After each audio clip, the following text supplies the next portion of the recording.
I forwarded the following possible qualities. There should be other qualities that you have or that you think about with the research population you work with. And so this list is a starting space where you might look at related constructs or other ones that you would forward.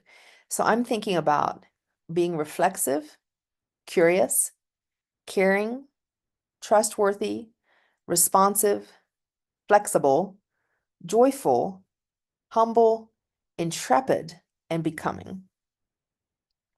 So, what is humility?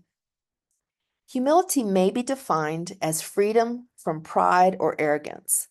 However, it's interesting in a contemporary context, the word humility seems to be a place of abasement.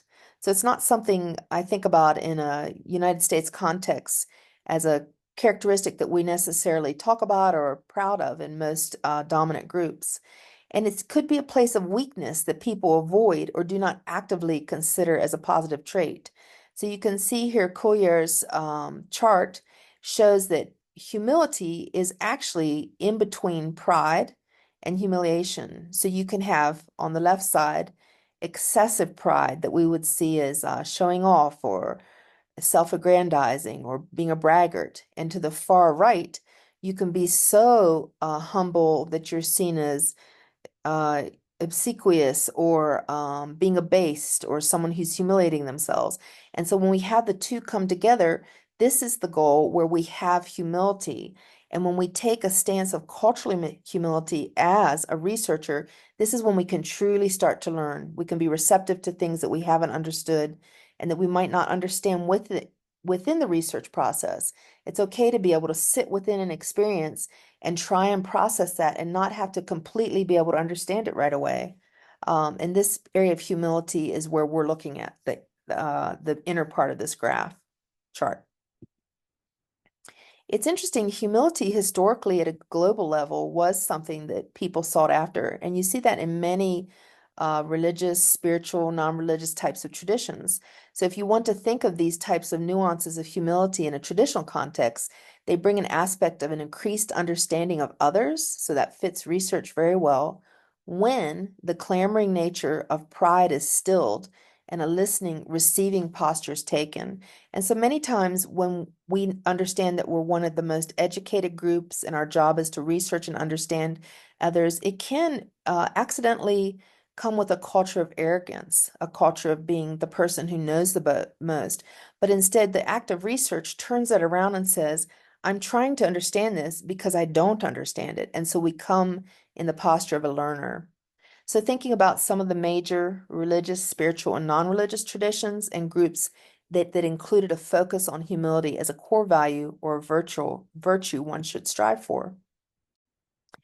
Native Americans, so for example, have a metaphor of humility as a hollow bone, which means one who is without ego or one who is selfless.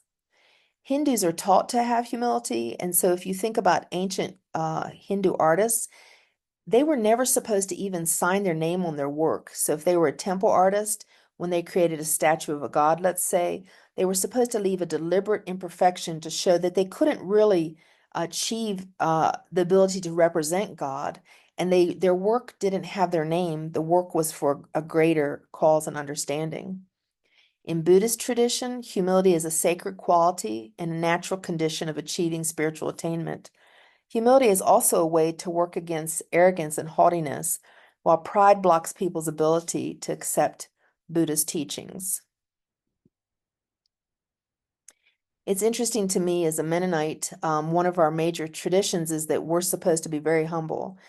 So much so that one of my uncles can remember a time when my grandfather said to him, I think you seem too proud about winning a race in elementary school.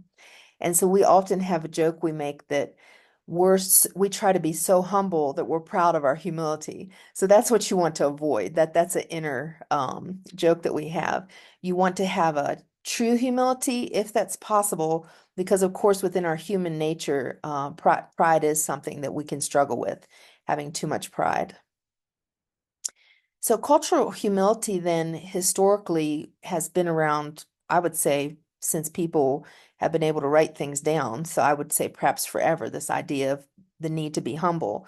But it was really neglected in the literature, and I think that's because it's heavily associated with certain religions, if I had to guess.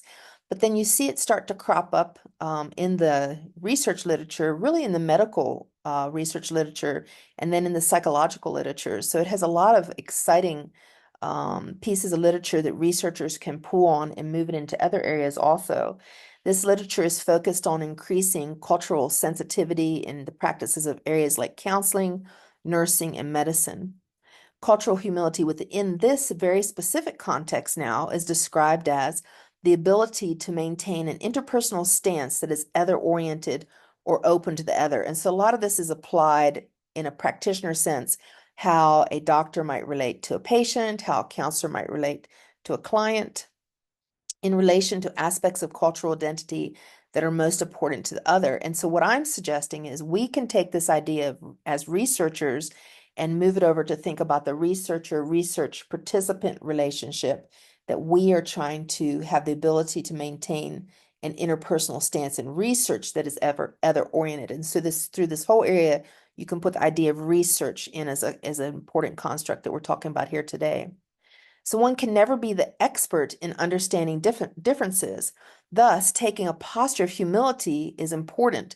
Cultural humility is based on intentional and ongoing self-reflection in order to understand how one's beliefs, values, and assumptions are integral and influential to the relationship. As I said, the idea has not been connected in the research literature to the expression of humility throughout the history of humans.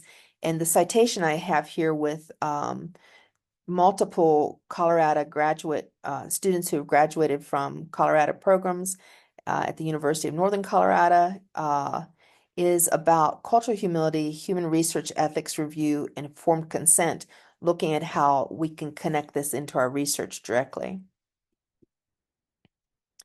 So next up, I'm going to talk about co-research and collaborative research, just very briefly. This is a really rich area that you could really do a whole course in. So this is just to get you going with some citations and references you can look at. And then an idea that I created and am forwarding called Creating a Comprehensive Culturally Responsive Literature Review. The methodology exemplars I referenced, I have several along with Dr. Stefan Bonds, and how to stay renewed in research.